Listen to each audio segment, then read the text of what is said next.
Según Génesis 47, 12, 27, durante la sequía en Egipto, José almacenó y preservó el alimento. Para subsistir, la gente tuvo que venderlo todo y, al fin, incluso a sí mismos. Ese es el precio de vencer. Así es en este tiempo del fin, donde conseguir el alimento para entrar al reino y conquistar nuestra tierra, que es Cristo, formado en nosotros, nos costará renunciar a todo, incluso a nuestra propia vida. Pero a cambio de nuestro todo, tendremos su todo y reinaremos con él. Con ustedes, José.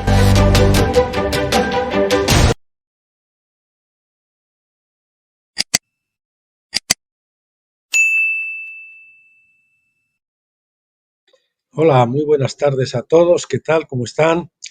Bienvenidos a Graneros de José. Como les dije ayer, hoy vamos a tener un tema muy interesante, el capítulo 4 del libro Los juicios o sentencias, que es lo mismo, de la ley de Dios, del doctor Stephen Jones.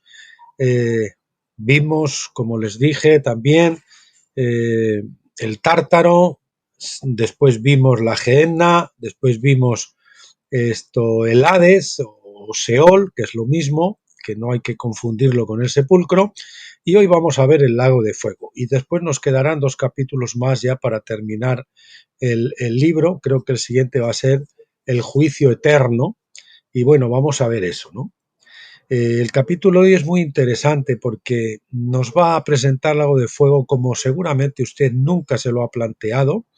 Vamos a ver lo que es el fuego, vamos a ver que el doctor Stephen Jones, la revelación de tabernáculos no es universalismo, sino que es restauración de todas las cosas, es decir, no se elimina el juicio de Dios, el juicio existe, incluso puede ser severo, dependiendo de los casos, porque el juicio siempre se ajusta al delito. Y vamos a ver cómo, lo más importante, el juicio siempre incorpora el factor de gracia, de misericordia de un Dios de amor.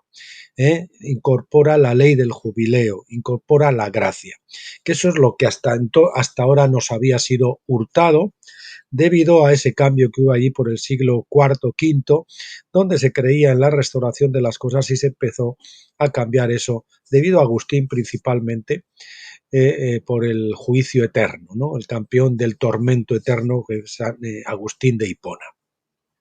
Y vamos a verlo. Es un poquito larguito hoy porque van a ser 14 hojas, dará por 1 hora, hora y cuarto, así que no me demoro más y comencemos. Capítulo 4, el lago de fuego. El lago de fuego es descrito en Apocalipsis 20 como el juicio final de Dios sobre los pecadores cuando son juzgados según sus obras. La escena también se describe en Daniel, donde el profeta vio como un río de fuego en el versículo 10. Daniel vio el proceso legal como un juicio fluyendo desde el trono de fuego hacia las personas, y Juan vio el proceso ya completado, ya que el río se convirtió en un lago. Sin embargo, ambos parecían impresionados por el trono, tanto Juan como Daniel. Están viendo lo mismo, pero uno ve un río y Juan ve que ese río al final ya se ha transformado en un lago. Hay 2 preguntas principales que deben resolverse en el estudio del lago o río de fuego. En primer lugar, ¿cuál es la naturaleza de ese fuego? ¿Es literal o simbólico? En segundo lugar, ¿cuál es la duración de la presente sentencia de fuego? ¿Va a durar para siempre o será que ese periodo de juicio llegará a su fin? Bien, el juicio de acuerdo con la visión de Daniel. En Daniel 7, del 9 al 10, el profeta vio la visión del juicio final. Esto se produjo en el contexto de su visión con respecto al juicio sobre la sucesión de los diferentes imperios bestias que Dios había decretado para que gobernasen el mundo por un largo tiempo. El reino de Dios como entidad nacional, representado por el trono de David en Jerusalén, había terminado en el año 586 a.C., cuando el rey Nabucodonosor de Babilonia destruyó Jerusalén. Mientras que era un cautivo en Babilonia, Daniel tuvo una serie de visiones y revelaciones que predijeron un largo cautiverio por una serie de imperios, uno tras otro. La fase de Babilonia de ese cautiverio, representada en Daniel 7:4, como un león alado, era solo los primeros 70 años de un cautiverio de mucho más tiempo. Después de Babilonia ascendió el imperio medo-persa, representado como un oso. El próximo imperio bestia dominante, Grecia-Macedonia, fue representado como un leopardo veloz, y el imperio romano vino después representado como una bestia indescriptible con grandes dientes de hierro. Daniel 7:8 dice que de esta bestia de hierro dentada luego surgieron cuernos, es decir, poderes, y un cuerno pequeño, presumiendo de grandes cosas. Apocalipsis, o alardeando de grandes cosas. Apocalipsis 13:5 interpreta esto como blasfemias. Debemos estudiar primero Daniel, nosotros no lo hemos hecho así, porque como vemos, Juan interpreta un poquito algunas cosas de Daniel. Por ejemplo, como dice aquí, esos alardes, esos grandes alardes que decía Daniel, en Apocalipsis vemos que son grandes blasfemias. Mirando la historia, no es difícil ver en esto a la Iglesia Católica Romana, la cual derivó el poder de Roma, pero vino después de la caída de la Roma imperial. Es después que este cuerno pequeño termina su dominio que el juicio de Dios viene sobre estos imperios bestia. Con este contexto en mente, leamos acerca del anciano de días y su trono de fuego. Dice así: estuve mirando hasta que fueron puestos tronos, y el anciano de días se sentó. Su vestidura era blanca como la nieve, y el pelo de su cabeza como lana pura. Y también a decir, que no he dicho en la introducción, que lo bueno también de este estudio del lago de fuego es que lo entronca, el doctor Stephen Young lo entronca en las leyes de Dios. ¿Qué es lo importante? Lo mismo que la escatología, que no está basada en las leyes de la segunda venida que se contienen en las fiestas del Antiguo Testamento de otoño, que son trompetas, expiación y tabernáculos, pues lo mismo, el lago de fuego está basado en unas leyes que están escritas en la ley de Dios, valga la redundancia, y si nuestra interpretación del juicio, del castigo, de la disciplina, como lo quieran llamar, no se ajusta a esas leyes, pues estamos fuera del cuadro. Bien, la descripción de uno con mayúscula, tomando su asiento en el trono, es similar a lo que Juan vio en Apocalipsis 1:14. Dice el versículo de Apocalipsis 1:14, y su cabeza y sus cabellos eran blancos como blanca lana, como nieve, y sus ojos eran como llama de fuego. Puesto que Dios es espíritu, como nos dice Juan 4:24, y se puede manifestar a nosotros en la forma que Él desee, debemos preguntarnos por qué eligió manifestarse de tal manera a Daniel y Juan. ¿Por qué se manifestó de esa forma, como un anciano con el pelo cano? ¿Por qué habría de ser llamado el anciano de días y retratarse a sí mismo con el pelo blanco? Tenga en cuenta que se trata de una escena de la corte celestial, donde los muertos son levantados para comparecer ante Dios en el tribunal de justicia, y parte de la respuesta se encuentra en la ley en Levítico 19:32. Ya vemos que la ley nos explica por qué tiene que ser, porque Dios se aparece ahí como un anciano de pelo cano. Dice el Levítico 19:32, tú te levantarás delante de las canas y honrarás a las personas de edad, y de tu Dios tendrás temor. Yo soy el Señor. Vemos que aquí el Levítico está profetizando, te levantarás delante de las canas, está profetizando que nos levantaremos en la resurrección y nos tenemos que presentar delante del anciano de canas, ¿no? Aparte de la interpretación de que tenemos que tener respeto a las personas de edad, por supuesto, pero ahí hay otra ahí tenemos la interpretación profética de tabernáculos. Esta ley no es más que una orden de ponerse de pie ante un anciano en autoridad. También es profética de lo que sucederá cuando el anciano de días venga a sentarse en su trono. Es profética. Eso es lo importante. Los muertos se levantarán en pie, o sea, se pondrán de pie delante de él. Por lo tanto, él es descrito como teniendo el pelo blanco. Es parte de la profecía de la resurrección de los muertos. Dentro de la profecía de la resurrección de los muertos, que todas las profecías que se refieren a esa, pues ahí tenemos esta de Levítico 32, te levantarás delante de las canas. Dice, continuamos ahora con la descripción del trono en Daniel 7 del 9 al 10. Y dice, su trono llama de fuego, sus ruedas eran un fuego ardiente, un río de fuego procedía y salía de delante de él, miles y miles le asistían, y miríadas y millares estaban delante de él. El tribunal se sentó y los libros fueron abiertos. Se muestra que la fuente del fuego es el propio trono. Los tronos simbolizan la autoridad y la ley, o más específicamente la administración de la ley por una autoridad, porque el estar sentado el rey sobre el trono significaba que estaba emitiendo decretos o resoluciones judiciales con una capacidad oficial de acuerdo con las leyes de esa nación, de su nación, ¿no?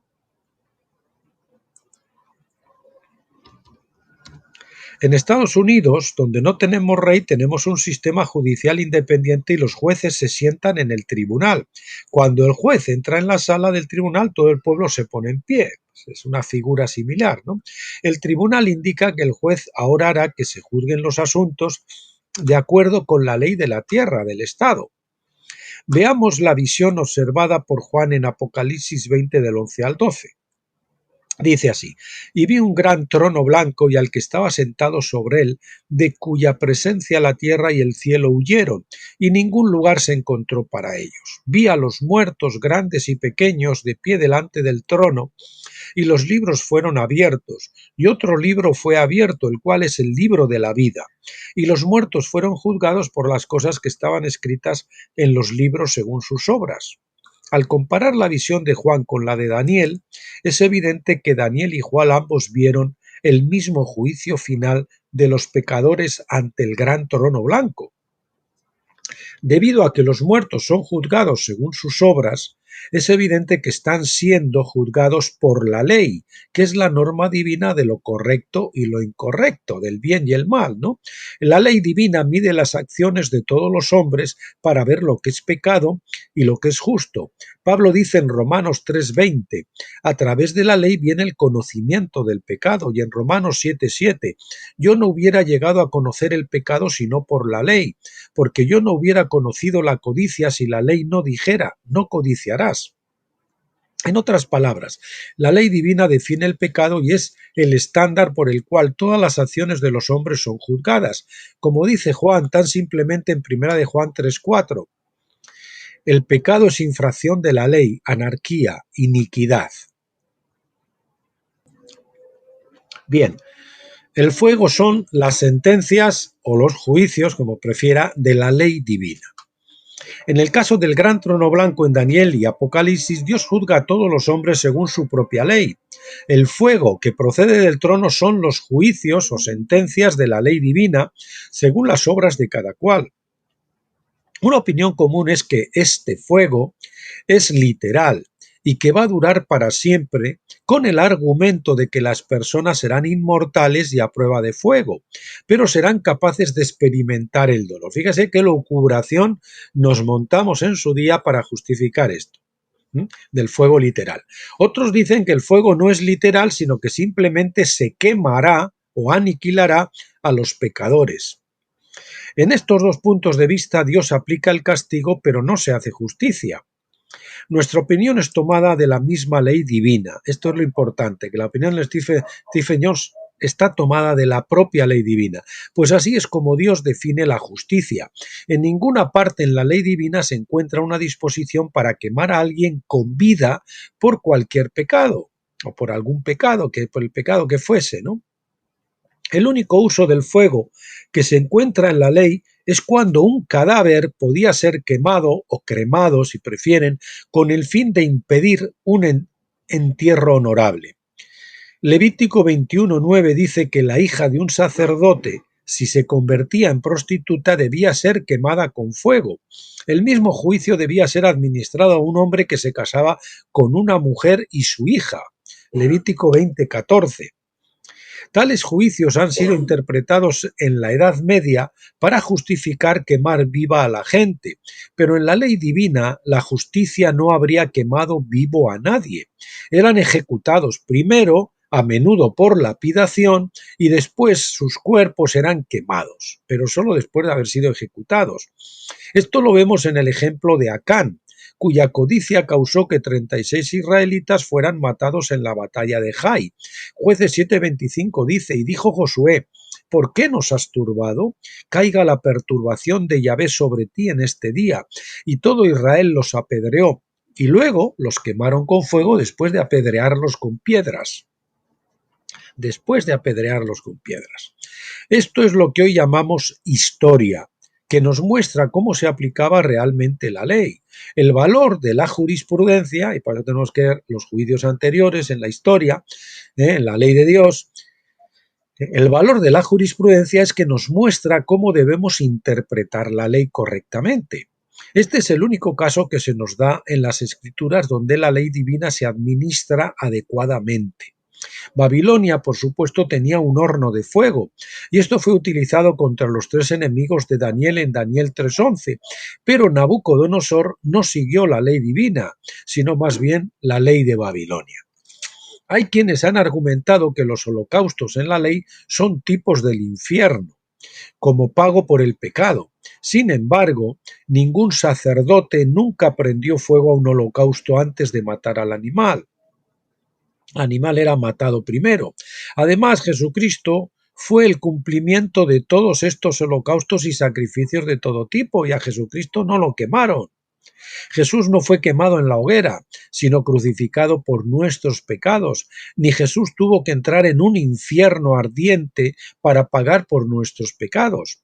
En la ley, un holocausto específico se encuentra en Números 19. La ley de la vaca roja o alazana trata de la manera en que los hombres debían ser limpiados por haber tocado un cadáver, por haberse contaminado con un cadáver. Eso normalmente profetiza de la manera en que somos limpios de la mortalidad, nuestro propio cuerpo muerto. Una vaca roja era sacrificada fuera del campamento por el sumo sacerdote, capítulo 19, versículo 3. Su sangre debía ser rociada 7 veces delante del santuario, versículo 4. Y a continuación el cuerpo sin vida de la vaca era quemado totalmente como el holocausto, versículo 5. Jesús cumplió la ley de la vaca roja y fue de hecho crucificado fuera del campamento, Hebreos 13:12, para cumplir con ese tipo, entre otras cosas, junto al lugar en el que las cenizas de la vaca se guardaban en la cima del monte de los olivos. Sangró por 7 lugares. Sangró por 7 lugares, las 2 manos, los 2 pies, la cabeza, la espalda y el costado, pero la propia crucifixión cumplió la ofrenda quemada por el fuego. Es decir, que si Señor Jesucristo cumplió todos los sacrificios, también el de la vaca que era quemada con fuego. Sin embargo, a él no se le aplicó el fuego, lo que nos quiere decir que la vaca quemada, ese fuego con el que se quemaba la vaca, no era para interpretarse literalmente. Jesús no tuvo que ser quemado en la hoguera para cumplir con la ley de la vaca roja. El fuego no era literal, sino que estaba representando la ley de fuego, la ley divina.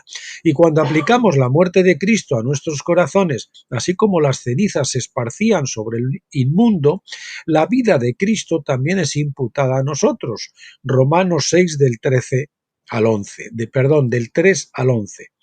Quemar gente viva como un juicio por el pecado también era practicado por los paganos, que adoraban a Moloc y Baal en los alrededores de Canaán. Esos paganos creían que la quema de sus hijos expiaría sus propios pecados y satisfaría la justicia de Dios. Israel y Judá a menudo adoptaron estas mismas doctrinas y los profetas los condenaron por ello. Dios le dijo al profeta acerca de esta práctica en Jeremías 19:5. Y han edificado los lugares altos de Baal para quemar a sus hijos en el fuego como holocaustos a Baal, cosa que nunca mandé ni hablé ni tampoco jamás entró en mi mente. Algunos sin duda van a argumentar que lo único malo con tal juicio fue el hecho de que de esta manera estaban ejecutando niños inocentes. Sin duda, era una parodia de la justicia de sacrificar niños inocentes por los pecados de otros, porque sólo el Hijo de Dios legalmente podía sacrificarse a sí mismo por los pecados de otros. Pero incluso el mismo Jesús no tuvo que ser quemado con fuego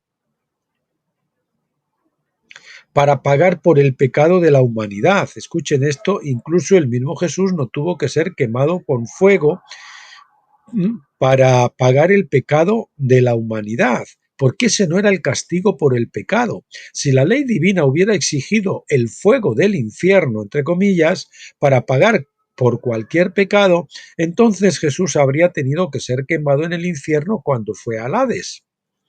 Por otra parte, si el juicio por el pecado fuera una interminable tortura en el fuego, entonces tan solo 3 días en el Hades habrían sido suficientes para pagar por el pecado del mundo, y todavía estaríamos en nuestros pecados y sin esperanza de salvación. El juicio de la gran ramera de Apocalipsis. El único otro posible ejemplo de caso histórico en las Escrituras es donde Apocalipsis 17 y 18 profetiza de la gran ramera que es quemada con fuego en su juicio. Apocalipsis 17:5 se identifica como algo profético de Babilonia y por lo tanto Juan aplica las profecías de la antigua ciudad de Babilonia a esta Babilonia profética. En su juicio vemos más de un aspecto de la ley bíblica. Apocalipsis 18:6 dice: dadle a ella como ella nos ha dado y pagadle doble según sus obras. En la copa en que ella preparó bebida, preparadle a ella el doble. ¿Por qué el doble? Vamos a verlo. Esta frase está de acuerdo con la ley que se encuentra en Éxodo 22:4, que dice: si lo que robó en realidad es hallado vivo en su poder, sea buey o asno u oveja, pagará el doble. Ya ves, buscando la ley.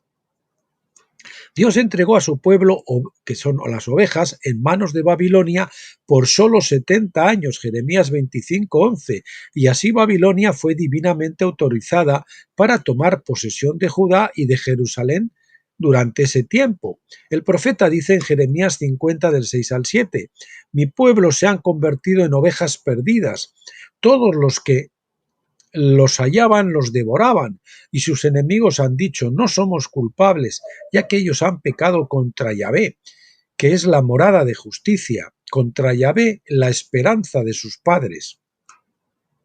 Dios efectivamente vendió a Judá en manos de Babilonia, pero más específicamente Dios vendió el trabajo de Judá a Babilonia durante 70 años, no más. La tierra de Judá también fue vendida a Babilonia, pero la ley dice que Dios es dueño de toda la tierra y que la tierra no puede venderse para siempre. Levítico 25:23 y Jeremías 27:5. Los términos de la corte divina limitaron su autoridad sobre Judá durante 70 años, durante los cuales podrían tratar a los hijos de Judá como lo harían con cualquier otra oveja. Si Babilonia hubiera acordado liberarlos después que se completó ese momento, podrían haber evitado el juicio de Dios. Sin embargo, leemos en Jeremías 50 del 33 al 34. Así dice Yahvé de los ejércitos: los hijos de Israel están oprimidos, y los hijos de Judá también, y todos los que los tomaron cautivos los han retenido, se han negado a dejarlos ir. Hemos subrayado eso de se han negado a dejarlos ir. El Redentor es fuerte, Yahvé de los ejércitos es su nombre. Él abogará enérgicamente por la causa de ellos, para que él pueda traer reposo a la tierra, pero agitación a los habitantes de Babilonia. Creo que lo vamos a ver ahora, pero esto es lo que está ocurriendo también en nuestros días, que es el tiempo en que ya Babilonia tiene que haber transferido el gobierno a los santos, y sin embargo se han negado a hacerlo. Ya llevan 7 años de retraso, que es el máximo plazo que podrían demorar, y entonces eso ahora le da al Señor causa legal para despojarles de todo lo que han mal habido. Si ellos hubiesen cedido el poder, pues seguramente esa riqueza que habían obtenido lo hubiesen podido conservar, pero de esta manera no la van a poder conservar. Así que regocijémonos con ellos, porque el Señor se la quitará y la entregará a los que van a construir el reino, ¿verdad?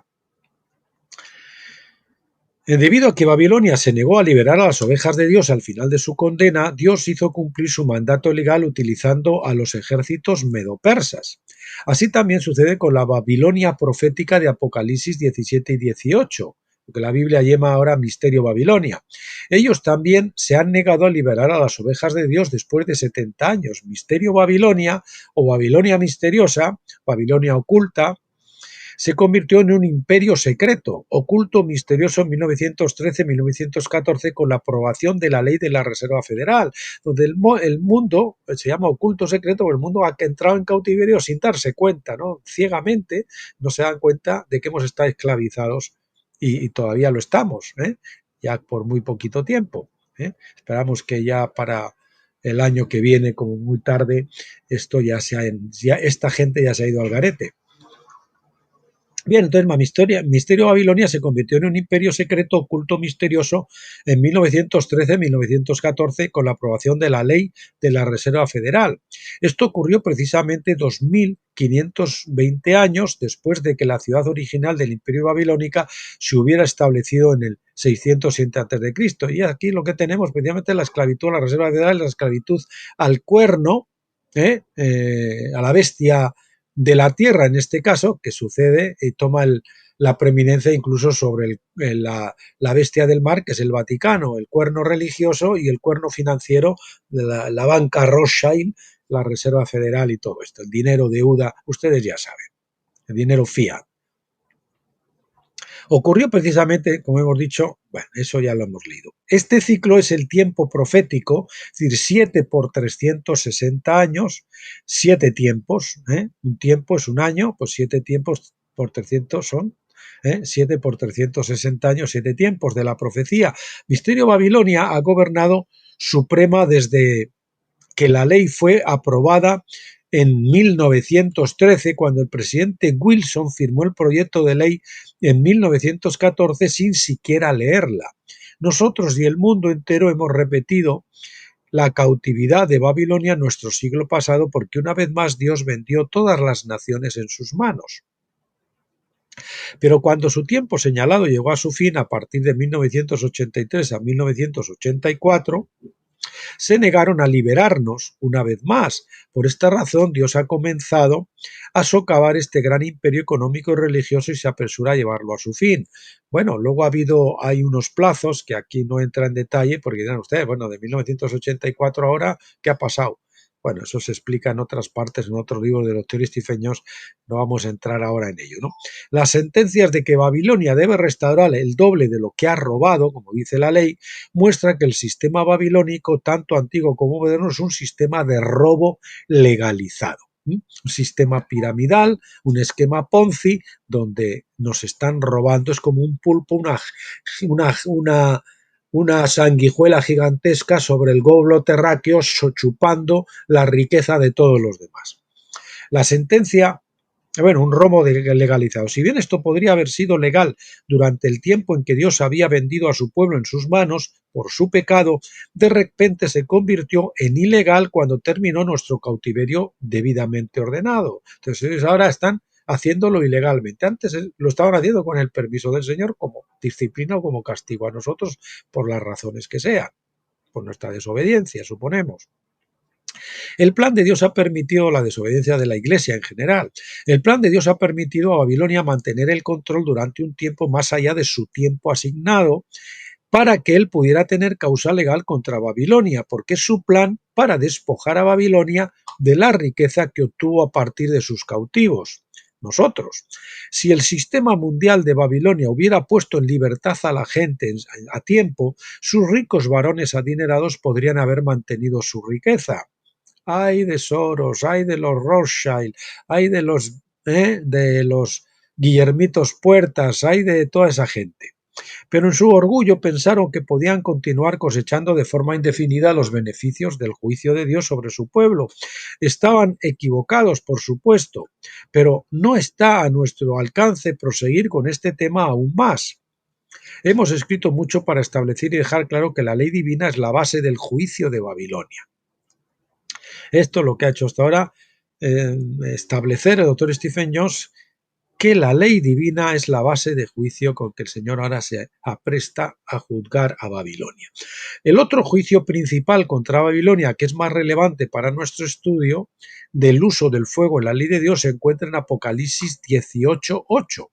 Por esta razón, en un solo día vendrán sus plagas: muerte, llanto y hambre, y será quemada con fuego. Resaltamos, será quemada con fuego, porque el Señor Dios que la juzga es fuerte. Esta sentencia muestra que la ramera de Babilonia es de alguna manera hija de un sacerdote bíblico, pues así es como la ley divina lo dice en Levítico 21:9. Esto identifica a la gran ramera de Babilonia siendo, al menos en parte, una falsa novia de Cristo y también un sistema de sacerdocio. Babilonia, que era en el sistema religioso, la cristiandad, por decirlo de alguna manera, que está sometida al sistema en su inmensa mayoría, y luego el poder económico, político también, lógicamente. Es todo el sistema mundano que gobierna a expensas o al margen de Dios, dejando a Dios fuera. Tal vez por eso el versículo 16 describe a esta ramera como aquella que se vestía de lino fino, púrpura y escarlata, y adornada con oro, piedras preciosas y perlas. Los sacerdotes levíticos debían ser vestidos de esta manera, como leemos en Éxodo 28:4-6, es decir, su vestimenta y las piedras preciosas y todo eso, pues aluden a ese sacerdocio. Estos son los vestidos que harán, y tomarán el oro y el azul y el púrpura y el escarlata y el lino. También harán el efod de oro, de tela azul, púrpura y escarlata y lino torcido de obra primorosa. Las piedras preciosas, por supuesto, eran parte del efod que el sumo sacerdote llevaba como coraza. En esta coraza había 12 piedras preciosas que figuran en Éxodo 28:15-20, y estas, se dice en el versículo 21, eran para representar a las 12 tribus de Israel. Sin embargo, no hay perlas en el vestido del sumo sacerdote. ¿Por qué Juan menciona perlas en su descripción de la gran ramera? Es porque las perlas tienen un significado simbólico similar a las piedras preciosas. En Apocalipsis 21:19-21, los cimientos de la Nueva Jerusalén son piedras preciosas, mientras que las puertas de la ciudad son 12 perlas. En estas puertas están escritos los nombres de las 12 tribus de Israel, Apocalipsis 21:12. Vemos pues que las piedras preciosas y las perlas ambas representan a las 12 tribus de Israel. En Isaías 60:18 leemos: llamarás a tus murallas salvación y a tus puertas alabanza. En la página 67 de la lucha por el derecho de nacimiento, primogenitura, escribía acerca de esto, bueno, en la versión al español, no sé si era la 67. Pero dice, bueno, Isaías 60:18, citado anteriormente, nos dice que las puertas son alabanza. Este es un juego de palabras porque Judá significa alabanza. Judá iba a ser el líder de una tribu de Israel. Y así, en este caso, Judá representa a todas las tribus, ya que en ese día el rey de Judá, Jesucristo, reinará sobre todas las tribus en una sola nación, así como en toda la tierra. A pesar de que las perlas no se utilizaban en las vestiduras del sumo sacerdote, así vemos perlas en el libro de Apocalipsis. Su uso, por tanto, en las ropas de la gran ramera son parte de sus señas de identidad. Así como las piedras preciosas en el efod del sumo sacerdote lo identificaban como un sacerdote de las 12 tribus de Israel, así también lo hacen las perlas en el vestido de la gran ramera, identificándola como la hija de un sacerdote de Israel. Todo esto viene a demostrar que el juicio de la gran ramera está en conformidad con la ley divina. El factor relevante para nosotros de la sentencia definitiva se encuentra en Apocalipsis 18:21. Y un ángel poderoso tomó una piedra, como una gran piedra de molino, y la arrojó en el mar, diciendo: así será Babilonia, la gran ciudad, arrojada con violencia, y no se encontrará más. La pregunta aquí es si la piedra de molino representa que la misma Babilonia es echada en el mar, o si se trata de una imagen de la lapidación, ejecución de la gran ramera antes de ser quemada con fuego. Tremendo, ¿verdad? Repetimos, el versículo dice: un ángel poderoso tomó una piedra, como una gran piedra de molino, y la arrojó en el mar, diciendo: así será Babilonia, la gran ciudad arrojada con violencia, y no se encontrará más. La pregunta aquí es si la piedra de molino representa que la misma Babilonia es echada en el mar, o si se trata de una imagen de la lapidación o ejecución de la gran ramera antes de ser quemada con fuego. El texto podría entenderse de cualquier manera, pero si sabemos que la gran ramera se encontraba sentada sobre muchas aguas, como nos dice Apocalipsis 17:1, no supondría ningún esfuerzo ver que la piedra de molino estaba siendo arrojada al mar, porque es allí donde ella estaba sentada mientras era apedreada por el juicio. Esta es la explicación. No supondría ningún esfuerzo ver que la piedra de molino estaba siendo arrojada al mar, porque es allí donde ella estaba sentada mientras era apedreada por el juicio. Si es así, entonces esta gran piedra de molino parece hundir su trono bajo las olas del mar. El uso bíblico del fuego como un símbolo de la resurrección. Volviendo a la sentencia del anciano de días en Daniel 7, vemos que el fuego viene del trono, que es un símbolo universal de la ley y de la autoridad para juzgar a las personas. Deuteronomio 33, 2 al 3, la King James Version dice, y dijo, Yahvé vino de Sinaí y de Seir les esclareció, resplandeció desde el monte de Parán y vino de entre 10.000 santos, con la ley de fuego a su mano derecha. Esto en hebreo es dat, con la ley de fuego a su mano derecha para ellos. De cierto ama a su pueblo, todos los consagrados están en tu mano, se refiere a los santos, y se sentaron a tus pies, cada uno recibirá de tus palabras. Tenga en cuenta que no es simplemente la ley, sino una ley de fuego. Ex es la palabra hebrea para fuego, y dat, acabado en H, en TH, D-A-T-H, significa decreto, orden o ley.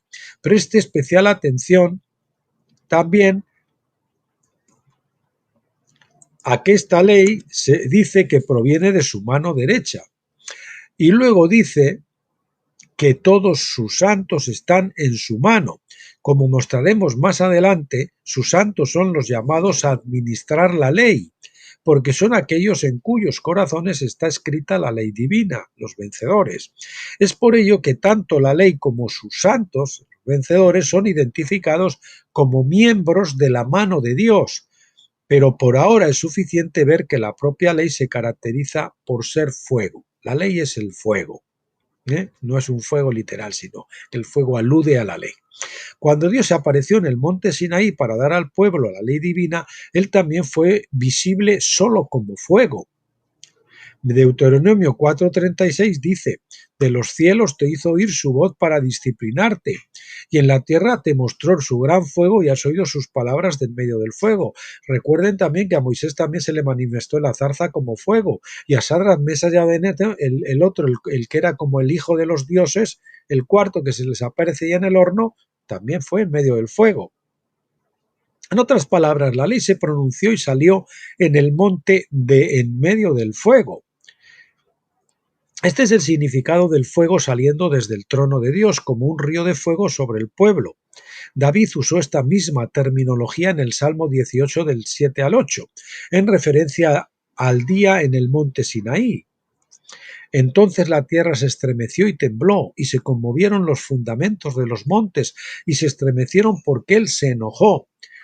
Humo subió de su nariz y de su boca fuego consumidor. De su boca fuego consumidor, sale fuego de la boca. ¿Qué es lo que sale de la boca? Pues las palabras. Carbones fueron por él encendidos. ¿Cómo sale fuego de la boca de Dios? ¿No es por medio de sus palabras? Estos pasajes no estaban destinados a retratar un fuego literal en los días de Moisés, ni en los días de Daniel, ni en los días de Juan. Repetimos, dice el Salmo, y humo subió de su nariz y de su boca fuego consumidor. ¿Cómo sale el fuego de la boca de Dios? ¿No es por medio de sus palabras? Estos pasajes no estaban destinados a retratar un fuego literal en los días de Moisés, ni en los días de Daniel, ni en los días de Juan. El profeta nos dice en Jeremías 23:29, ¿no es mi palabra como fuego? Más claro el agua, ¿no es mi palabra como el fuego?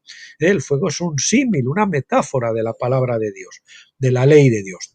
Dice Yahvé, y como martillo que rompe una roca o que golpea la piedra, como traducen otros, ¿no? Uno puede, por supuesto, encontrar muchos pasajes bíblicos donde el fuego debe ser tomado literalmente. Este es especialmente el caso cuando el texto se ocupa del juicio y de la destrucción de ciudades o naciones literales de la tierra, pero la literalidad del fuego en esos pasajes bíblicos no lleva implícito el juicio final del gran trono blanco. Hay dos tipos de fuegos, terrenales y divinos. El tipo terrenal de fuego quema el cuerpo, carne. El fuego divino quema la carne, la carnalidad, en el sentido de la carnalidad de nuestras almas, ya que nos purifica por medio de la disciplina. La palabra hebrea para fuego es ESH, se deletrea con dos letras hebreas, la Aleph y la Shin. La Aleph significa literalmente un buey y es un símbolo de la fuerza, del poder. La Shin significa literalmente los dientes e indica la idea de devorar o consumir.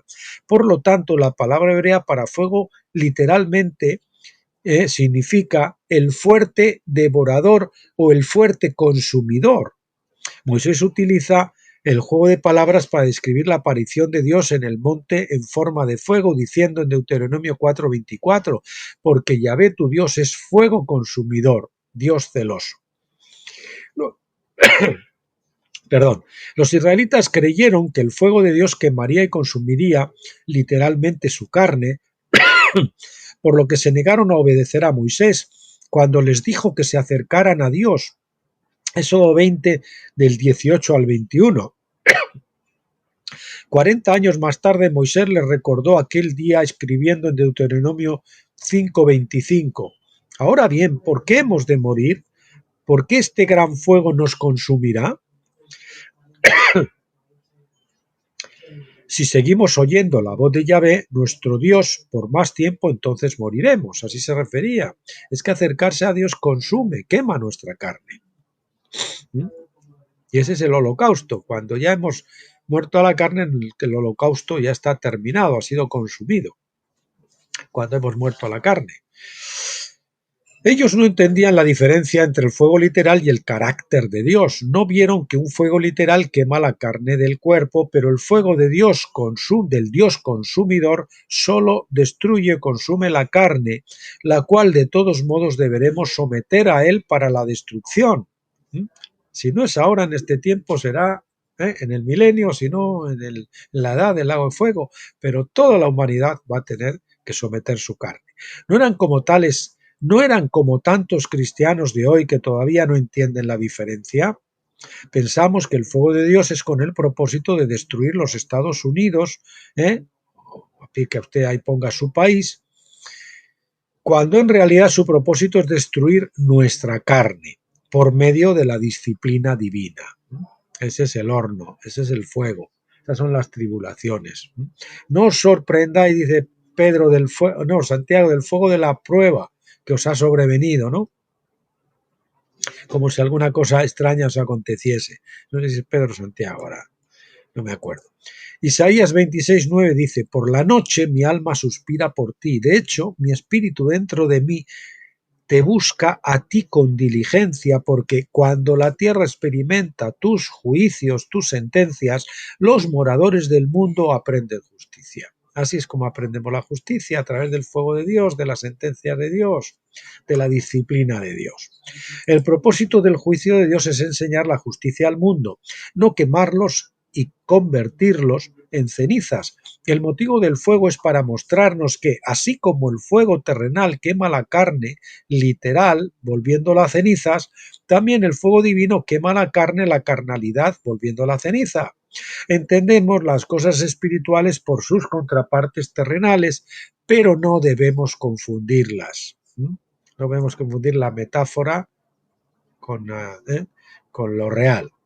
Esto nos lleva a nuestra siguiente pregunta. ¿Cuánto tiempo dura el juicio de Dios? ¿Dios juzgará a los pecadores sin fin, sin la esperanza de un jubileo que finalmente traiga el perdón de su deuda por el pecado? Si el propósito de la ley es realmente quemar la carne, entonces está diseñada para corregir a los hombres y enseñarles justicia, no para destruirlos o torturarlos por la eternidad. Repetimos, si el propósito de la ley es realmente quemar la carne, entonces está diseñada para corregir a los hombres y enseñarles justicia, no para destruirlos y torturarlos para la eternidad, sino para restaurarlos. Vamos ahora, juicio versus castigo, aunque la ley habla de castigo, pues Dios que ama azota que a todo el que tiene, pues eso lo podemos llamar un castigo, ¿no? Pero el doctor Stephen Jones hace aquí una comparación entre el juicio y un castigo, digamos, injusto o indebido, ¿no? El hombre castiga, Dios juzga.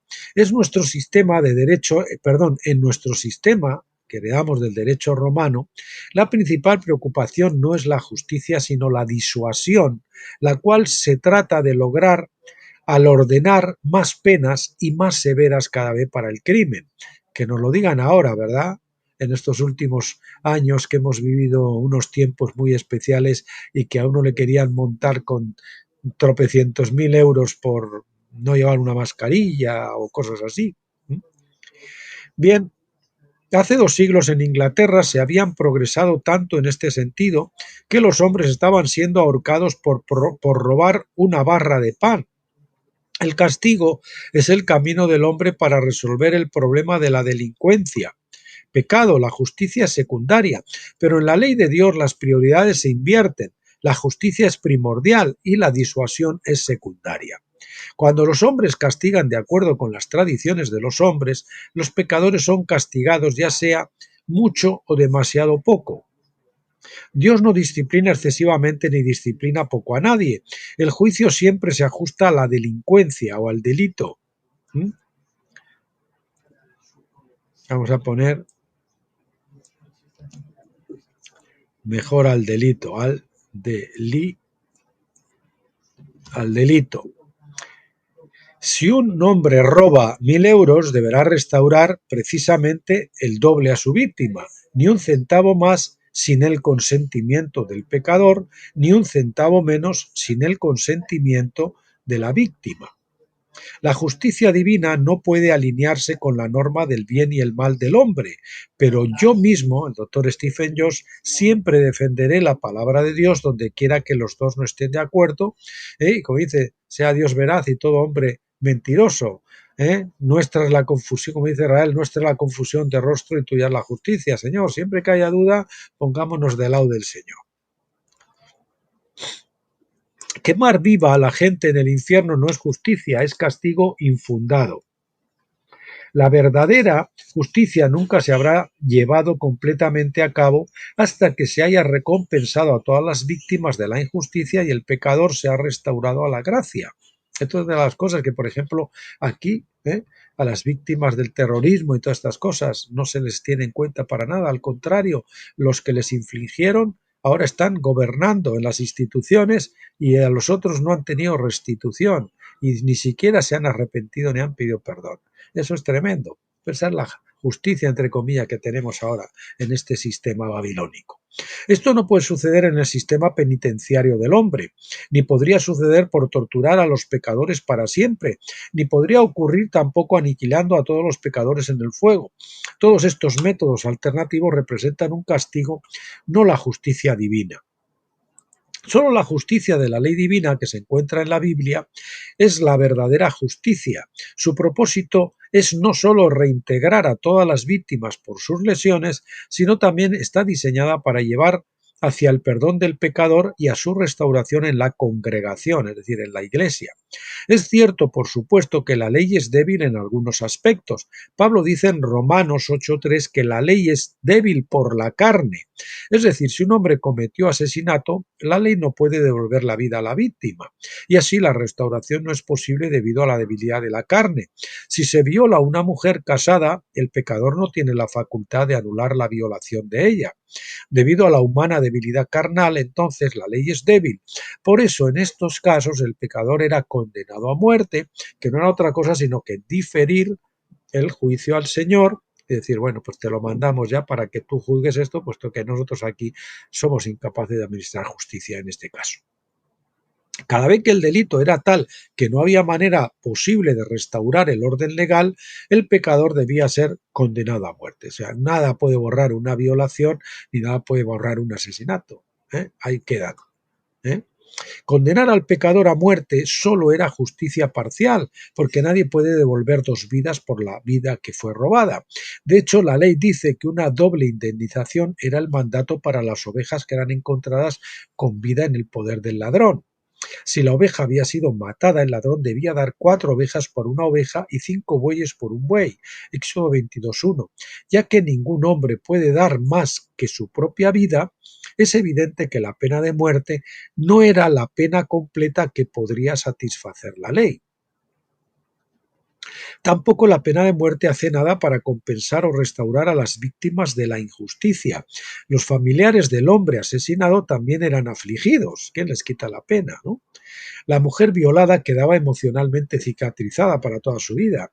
La pena de muerte no es justicia, era el camino en que la ley aplazaba el juicio al gran trono blanco, donde se pudiera completar la justicia, donde ya no habría ninguna limitación carnal al poder de la ley para restaurar las pérdidas sufridas por las víctimas. No se podía hacer justicia en la tierra, pues que lo haga el Señor en el gran trono blanco. En el gran trono blanco, Dios mismo, quien tiene el poder de resucitar a los muertos y sanar a los quebrantados de corazón, tendrá el poder de hacer todas las cosas bien. Cuando la ley de fuego se administra a los pecadores, el asesino podía deber a su víctima, digamos, 50 años de vida, tiempo durante el cual podía ser condenado a servir a su víctima. Todo pecado es contado por una deuda y por lo tanto todos los pecadores son deudores de sus víctimas. Esa es la justicia divina. Yo no soy lo suficientemente sabio para saber cómo Dios juzgará todos los casos, pero tengo confianza en que Él tiene la capacidad y la voluntad de hacer todas las cosas bien. Podrá haber casos en que el juicio de Dios llame a un pecador a ser quemado literalmente, como lo dice Éxodo 21 al 23, 25. La famosa ley del talión, pero si hubiese alguna lesión mayor, entonces pagará vida por vida, ojo por ojo, diente por diente, mano por mano, pie por pie, quemadura por quemadura, herida por herida, hematoma por hematoma. Por lo tanto, en el juicio del gran trono blanco es probable que los que torturaron a otros durante su tiempo de vida, a su vez reciban la misma tortura a manos de la ley. Los responsables de quemar a la gente en la hoguera podrían encontrarse juzgados de la misma manera. Si cometieron estos pecados varias veces, puede ser que sean levantados de entre los muertos, por así decirlo, varias veces, con el fin de igualar la cantidad de torturas que infligieron a los demás. Sin embargo, cabe destacar que tal juicio se ajustaría al crimen exactamente, el juicio que Dios imparta. No sería un castigo sin fin, pero tampoco será una experiencia agradable. Como decimos, no es universalismo, es restauracionismo, donde hay un juicio y a veces puede ser una experiencia bien desagradable. Pero usar el fuego o quemar como una talla única para todos los castigos por cualquier y todo pecado, para todo lo mismo, por el mismo rasero, el fuego, es una clara violación de la ley donde todo el juicio debe ser proporcional al delito. También hay que decir aquí que si un asesino pone su fe en Jesucristo, entonces su crucifixión, es decir, su muerte, satisfará la ley en el juicio del gran trono blanco. Ley y perdón. La función de la ley no es perdonar el pecado, sino hacer justicia mediante la aplicación de diversas sanciones dependiendo de la infracción. El perdón es algo que solo las víctimas pueden otorgar, no la ley, no los jueces. Ni la ley ni el juez tienen la autoridad para perdonar pecados, es decir, los crímenes. Si un hombre roba 1.000 euros, la ley dice que debe pagar a su víctima el doble, 2.000 euros. El juez no puede reducir la pena sin violar los derechos de la víctima, ni puede aumentarla sin violar los derechos del infractor. Sin embargo, la víctima puede reducir o cancelar la deuda cuando él desee, porque solo él tiene el poder de gracia de perdonar lo que se le debía. Al mismo tiempo, la ley exige el perdón una vez que el infractor ha obtenido la gracia. Es decir, una vez que ha pagado su deuda está bajo la gracia y nadie tiene el derecho a usar su antiguo pecado contra él. No es lo mismo que estar, como estar bajo la ley.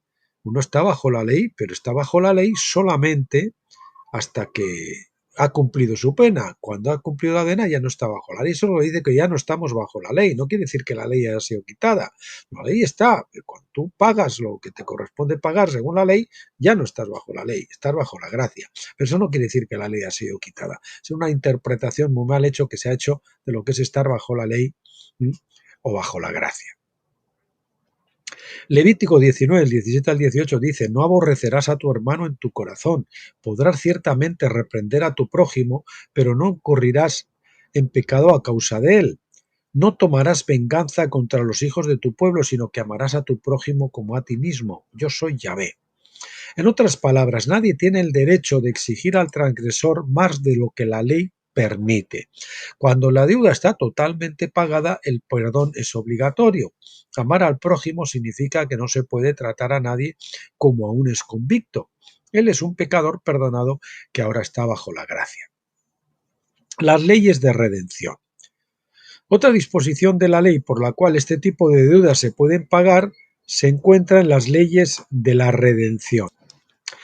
En tales casos, un pariente cercano puede actuar como redentor del deudor pagando la deuda en su nombre. Levítico 25 del 47 al 49.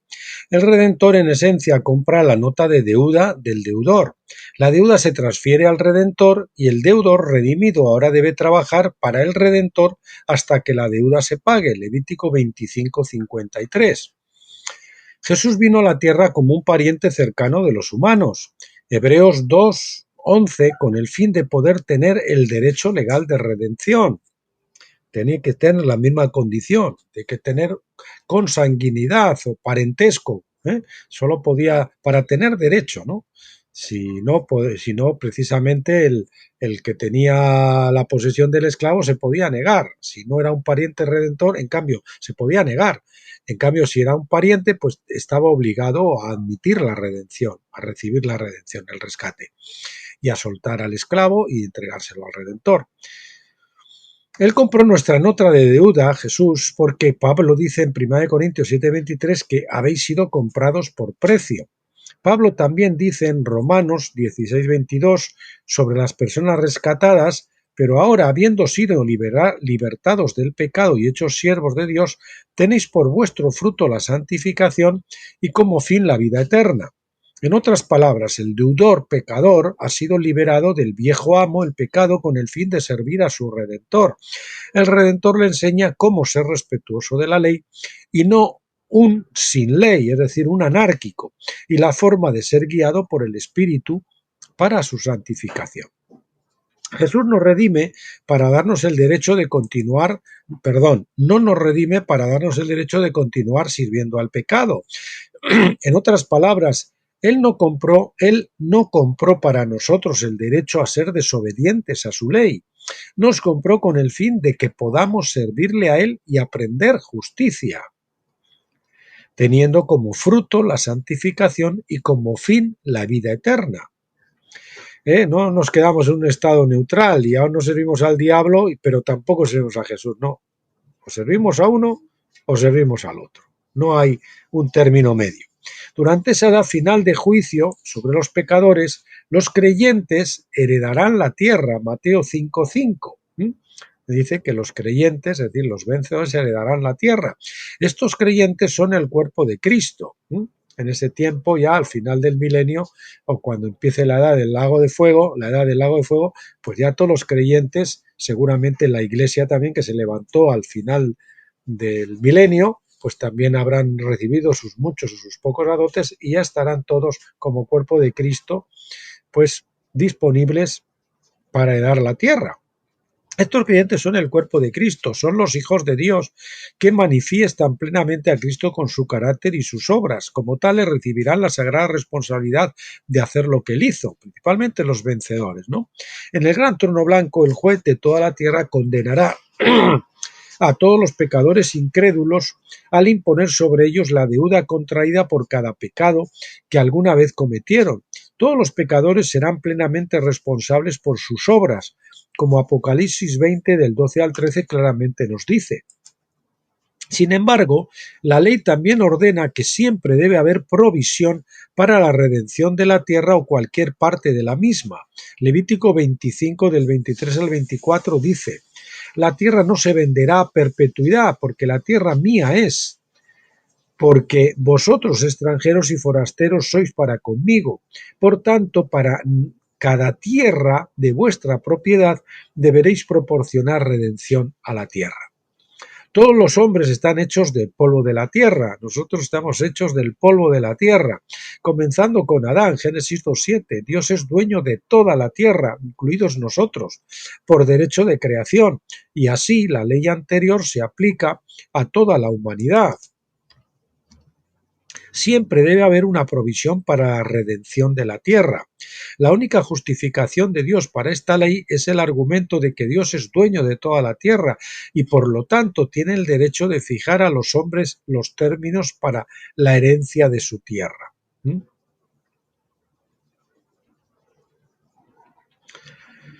Puesto que Dios juzgará toda la tierra de acuerdo a su ley, esta disposición es muy importante. Nos da el esquema básico de lo que será la vida durante esa edad final del juicio. Atención, porque esto tampoco lo habíamos oído nunca y es interesantísimo lo que estamos viendo, ¿no? Los redentores comprarán su nota de deuda y así recibirán la autoridad sobre los pecadores. Los creyentes, los redentores, actuarán como redentores, comprarán la nota de deuda de los incrédulos, los hasta entonces incrédulos, porque ya han doblado la rodilla, pasan a ser creyentes. Esto dobla la rodilla en el juicio del gran trono blanco, y toda lengua le confiesa que es Señor, por lo tanto son salvos en aquel instante. Esto arroja luz sobre la parábola de Jesús en Lucas 19, donde habló de recibir autoridad sobre 10 ciudades o 5 o incluso una sola ciudad. ¿Quiénes van a gobernar? ¿Cuál será la base de su autoridad? La respuesta está en la ley, que profetiza lo que será. A los justos se les dará autoridad sobre los deudores con la ley, los que no se acogieron al ofrecimiento de Jesús de pagar sus deudas. Como ellos no quisieron aceptar el pago de Jesús, por ahora ellos tienen que pagar por sus propios pecados. Los pecadores serán colocados como siervos de los hijos de Dios. Los hijos de Dios recibirán la autoridad, pero también la responsabilidad de enseñarles justicia. Como vimos antes en Romanos 6:22, en la solicitud de Pablo de las leyes de la redención, el propósito de la redención era la santificación y como resultado la vida eterna. Por lo tanto, a cada creyente que herede la tierra actuará como un redentor. Por lo tanto, cada creyente que herede la tierra actuará como un redentor bajo Cristo, por supuesto, y se le dará autoridad sobre un cierto número de pecadores juzgados. Estos cumplirán sus sentencias como siervos de la justicia y la responsabilidad de los creyentes será enseñar a los pecadores el amor de Dios y sus caminos. Imagínate que es un vencedor y usted administra 3 ciudades, toda la gente que esté en esas ciudades están bajo su jurisdicción, son como esclavos suyos, en una esclavitud bíblica, que no es como la esclavitud del otro, donde al siervo se le considera, se le trata con amor, con justicia, bajo Cristo. Estos cumplirán sus sentencias como siervos de la justicia y la responsabilidad de los creyentes será enseñarles a esos pecadores el amor de Dios y sus caminos. Actuarán como instructores. Isaías 26:9, citado antes, dice: cuando la tierra experimenta tus juicios, los moradores del mundo aprenden justicia. ¿Cómo la aprenderán? Los creyentes se la enseñarán a través de la disciplina cuando sea necesario, pero siempre en amor. En muchos sentidos será como la formación de los padres a los hijos mediante la combinación del amor con la disciplina. Estos deudores, dice la ley, deberán servir a sus redentores hasta que se pague la deuda o hasta el jubileo. En tiempos pasados, cuando la ley de Dios se hacía cumplir en la tierra de Israel, el pecador se hacía responsable por lo que manifiestamente hizo. Entonces el pecador se restauraba la gracia en la medida en que se refiere a la nación, pero tal juicio no abordaba el problema subyacente del corazón que todos los hombres recibieron de Adán. Así la sentencia era limitada en su alcance y así también la gracia y el perdón que el pecador recibía. Pero en la edad final del juicio, en la edad del lago de fuego, todo Dios se ocupará de estas cuestiones más profundas. El juicio debe abordar no solo los pecados de los pecadores individuales, sino también la deuda de sus padres en toda su genealogía hasta Adán. Romanos 5:12 nos dice que a causa del pecado de Adán, es decir, la muerte, mortalidad, pasó a todos los hombres, lo que significa que todos los hombres están pagando por el pecado de Adán, y no solo por sus propios pecados. Nacemos mortales a causa de algo que hizo Adán. Esta es la cuestión más profunda que nos pone a todos en necesidad de un redentor. Los que no se aprovecharon de la obra redentora de Jesús en la cruz en vida, todavía deberán encontrar en la cruz, vamos a poner aquí, durante su periodo anterior de vida, todavía deberán encontrar redentores en el gran trono blanco, porque no habrá forma en que serán capaces de pagar la deuda que deben. Es impagable, ¿no? Rechazaron la sangre de Cristo, entonces van a necesitar redentores. En teoría, tal vez algunas buenas personas podrían ser capaces de pagar su deuda, especialmente si murieron jóvenes sin haber hecho mucho mal a sus vecinos. ¿Serán estas personas capaces de pagar su deuda a la ley después de unos años? Sí. Sin embargo, ellos también son responsables por el pecado original de Adán, así como vemos hoy en día. Esa deuda es impagable, por lo que tendrán que servir a sus redentores hasta que el último jubileo ordene la cancelación de toda deuda. Por lo tanto, la ley del jubileo en Levítico 25:54 ordena, aunque no sea redimido por estos medios, todavía saldrá en el año del jubileo él y sus hijos con él. Él y sus hijos con él. Los no creyentes siguen siendo hijos del primer Adán, quien recibió esta deuda por el pecado que resultó en la mortalidad. Solo los creyentes se habrán convertido en hijos del último Adán, Jesucristo, y así todos los incrédulos tendrán que permanecer bajo la autoridad de los hijos de Dios hasta el año del jubileo. Bueno, incrédulos que han pasado a ser creyentes, pero que lo eran en el momento del juicio.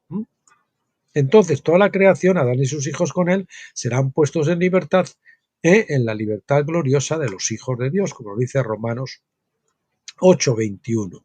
Yo creo que aquí habría que poner una nota. He puesto esa nota, he añadido así, y así todos los que llegaron como incrédulos al gran trono blanco tendrán que permanecer bajo la autoridad de los hijos de Dios hasta el año del jubileo. Entonces toda la creación, Adán y sus hijos con él, serán puestos en libertad a la libertad gloriosa de los hijos de Dios, Romanos 8:21. Bueno, crean que estoy dañando el texto porque yo conozco perfectamente lo que opina el doctor Stephen Jones al respecto, y él mismo, pues cuando habla de la restauración de todas las cosas, pues nos dice precisamente que hay todo el mundo cuando dobla la rodilla se convierte en creyente. Entonces no estoy eso, no lo pongo en azul porque como está como entremezclado ahí, entonces no son las mismas palabras. El jubileo. El jubileo ocurría cada 49 años, no cada 50, era cada 49 y el 50 se hacía el jubileo. Pero ese año 50 era el primer año a su vez del siguiente jubileo, de 49. Entonces el que calcula de 50 en 50 va mal, porque está metiendo un año de más. Son 49, 7 por 7. Si no rompemos el 7, el número de la perfección espiritual. Levítico 25, del 8 al 16. Sin embargo, en este nivel más alto, creo que el jubileo final se producirá al final de los 49.000 años, es decir, 50 jubileos de 1000 años. 49.000 de historia humana, o 49 jubileos de 1000 años. Y entonces en el año 50.000, pues sería ya el comienzo del nuevo, donde todo ya está restaurado, donde todo ya está completamente restaurado. Dice, en estos momentos estamos en el final de tan solo 6000 años y en espera de nuestro primer descanso sabático milenario. El gran jubileo de la creación restablecerá a todos los hombres libres porque cancelará toda deuda con la ley. Hasta que ese momento del jubileo llegue, sin embargo, tendrán que permanecer bajo autoridad. Durante ese tiempo, los santos en autoridad les enseñarán justicia. Los santos que ya son vencedores, que ya están integrados en la Nueva Jerusalén. Los santos totalmente madurados, transformados. La ley del jubileo fue diseñada para limitar toda la deuda del pecado para con la ley. Las tradiciones de los hombres, por lo tanto, no son tan misericordiosas como la ley de Dios. Los hombres castigarán a los pecadores con dureza y, según muchas de las tradiciones de la Iglesia, pondrían a los pecadores a pagar sus deudas a perpetuidad en tortura de fuego, sin final posible. Pero la ley de Dios, por el contrario, incluye la misericordia y el perdón. Toda deuda contraída por el pecado terminará por la ley de la gracia, la ley del jubileo, cuando llegue el jubileo. La ley del jubileo se aplica a los crímenes más graves cuando la deuda es tan grande que no se puede pagar. El mismo espíritu de la ley se aplica a los delitos menores porque leemos en Deuteronomio 25 del 1 al 3: cuando haya pleito entre algunos y acudan al tribunal para que los jueces los juzguen, estos absolverán al justo y condenarán al culpable, y si el delincuente merece ser azotado, entonces el juez le hará echar en tierra y le hará azotar en su presencia. Según su delito será el número de azotes. Se le podrán dar 40 azotes no más. 40 azotes no más, que el juicio tiene un límite. No sea que, si lo hieren con muchos azotes más que estos, se sienta tu hermano envilecido delante de tus ojos. Jesús se refirió a esta ley en Lucas 12, 42 al 49. No se nos dice que los fieles mayordomos de Dios serán los gobernantes sobre todas sus posesiones, 12:44. Pero los siervos injustos que oprimieron a sus consiervos serán castigados en función de su culpabilidad. Los que pecaron por ignorancia serán azotados poco. Los que pecaron con pleno conocimiento de lo que estaban haciendo recibirán muchos azotes, es decir, hasta 40, no más. Lo que es de interés para nosotros aquí es que una vez que se haya administrado la sentencia, el pecador deberá ser puesto en libertad, no quemado en el infierno. De hecho, Jesús concluye la parábola diciéndonos que este juicio de la ley es un fuego. Versículo 49 dice: he venido a traer fuego sobre la tierra, y cuánto desearía que ya estuviera encendido. No pensemos que Jesús quiso poner a la gente en la tortura de un infierno de fuego, como muchos lo entienden. Su deseo era restaurar la tierra por medio de juicios legales, pero ese momento aún no había llegado. Por cierto, en el pasaje anterior de Lucas 12, Jesús no se refería a los no creyentes siendo juzgados en el lago de fuego. Se refería a los creyentes que serán salvos, aunque así como por fuego. 1 Corintios 3:15. Como hemos demostrado en los vencedores de la cebada, así como en las leyes de la segunda venida, hay dos resurrecciones. La primera resurrección será al comienzo de los 1000 años del sábado milenial, Apocalipsis 21 al 6, que es el tiempo que los vencedores, es el tiempo en que los vencedores recibirán la inmortalidad eterna, es decir, la vida eonian, la vida en la edad. Es decir, los vencedores tienen la inmortalidad ya durante la edad. Los otros no la tendrán hasta después de la edad del milenio, se entiende. La resurrección general, al final de esos 1000 años, incluirá a todos los muertos que no alcanzaron la primera resurrección. Esta segunda resurrección incluirá tanto a creyentes como no creyentes, como Jesús nos enseña en Juan 5, del 28 al 29, que dice así: no os maravilléis de esto, la hora se acerca. Perdón, déjenme modificar esto un momento. La hora se acerca en la que todos los que están en los sepulcros oirán su voz y saldrán. Los que hicieron lo bueno saldrán a resurrección de vida, mas los que hicieron lo malo a resurrección de juicio. Jesús no estaba describiendo la primera resurrección en la que vemos una resurrección de tan solo los pocos que van a gobernar y reinar con Cristo durante los 1000 años, Apocalipsis 26. Él solo podía estar refiriéndose a la segunda, la resurrección general que vaciará el Hades. En esta resurrección, dice Jesús, algunos recibirán la vida, es decir, la inmortalidad, mientras que otros recibirán el juicio del lago de fuego. O sea, aquí la iglesia, que no fue levantada en la primera resurrección, recibirá la inmortalidad, que dice que el que no estuvo inscrito en el libro de la vida será echado al lago de fuego, lo que quiere decir que hay personas que están inscritos en el libro de la vida, la iglesia y aquellos que fueron justificados a través de las cosas hechas, como nos dice Romanos, ¿no? Creyeron en Dios a través de las cosas hechas. No conocieron a Jesús ni oyeron de Jesús, pero el testimonio de Dios a través de la creación hizo pues que ellos pues creyeran en Dios, ¿no? Los creyentes cristianos, en esa resurrección de Jesús algunos recibirán la vida e inmortalidad, mientras que otros recibirán el juicio, el lago de fuego. Pablo afirma esto en su testimonio ante el gobernador Félix en Hechos 24:15. Los creyentes cristianos que, aunque así como por fuego se salvarán, no serán lanzados en el lago de fuego, al lago de fuego, sino que serán juzgados en un cierto nivel, según la ley de fuego, dado que la misma ley juzgará creyentes y no creyentes, para que ambos se dice que para ambos y no creyentes, para ambos se dice que estarán en fuego. Y esto es de corta, pero los creyentes serán juzgados por pocos azotes o muchos azotes, y esto es de corta duración. Yo supongo pues que ya una vez que hayan madurado todos, es decir, que los creyentes que ahora no se resisten a cruzar el Jordán y a morir a la carne, pues no se van a librar de ello tampoco, y después de ser resucitados en la segunda resurrección tendrán que ser disciplinados hasta que alcancen a ser vencedores y se puedan incorporar a la Nueva Jerusalén. Bien.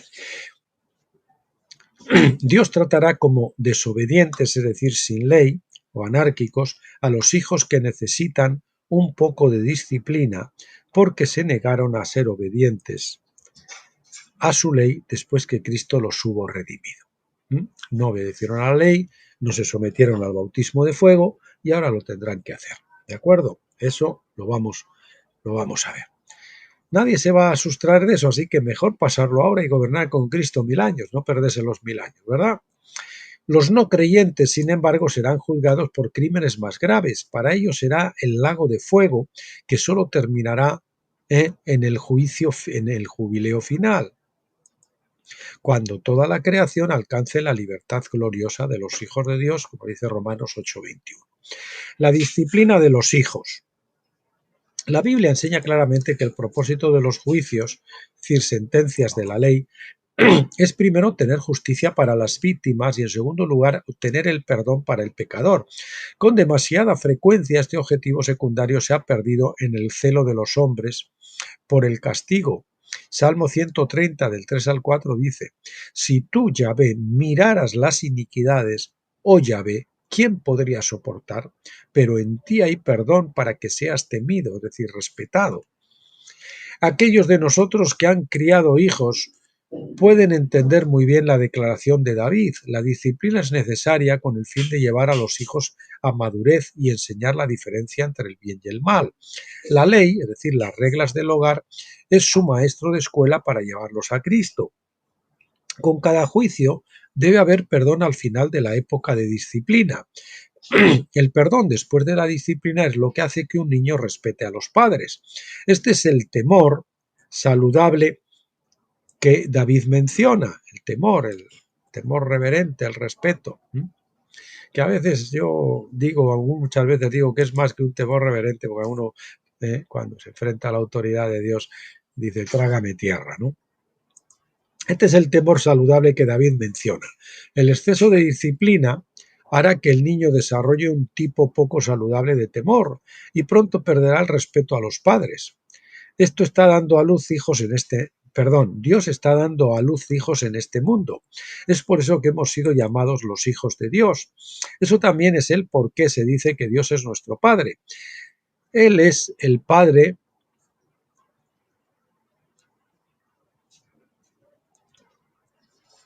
Él es el Padre perfecto. Él trae disciplina a sus hijos, porque los indisciplinados son hijos bastardos o ilegítimos. Hebreos 12, del 6 al 11 dice, porque el Señor al que ama disciplina y azota a todo el que recibe por hijo. Aquí la palabra azota suena como algo más serio que temor reverente, ¿verdad? A todo el que recibe por hijo. Si soportáis la disciplina, Dios os trata como a hijos, porque ¿qué hijo es aquel a quien el Padre no disciplina? Pero si estáis sin disciplina, de la cual todos han sido participantes, entonces sois bastardos y no hijos. Además, tuvimos a nuestros padres terrenales que nos disciplinaban y les respetábamos. ¿No nos someteremos mucho mejor al Padre de los Espíritus y viviremos? Pues aquellos nos disciplinaban por pocos días como a ellos les parecía, pero para lo que nos es provechoso, para que participemos de su santidad.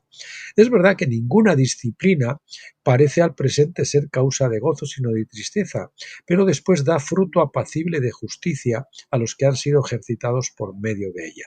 Ya ven que la paz, el fruto apacible, la paz, viene cuando ya hemos experimentado la justificación de una forma subjetiva. Nos hemos sometido a la justicia, hemos muerto a la carne, entonces tenemos el fruto apacible, la paz.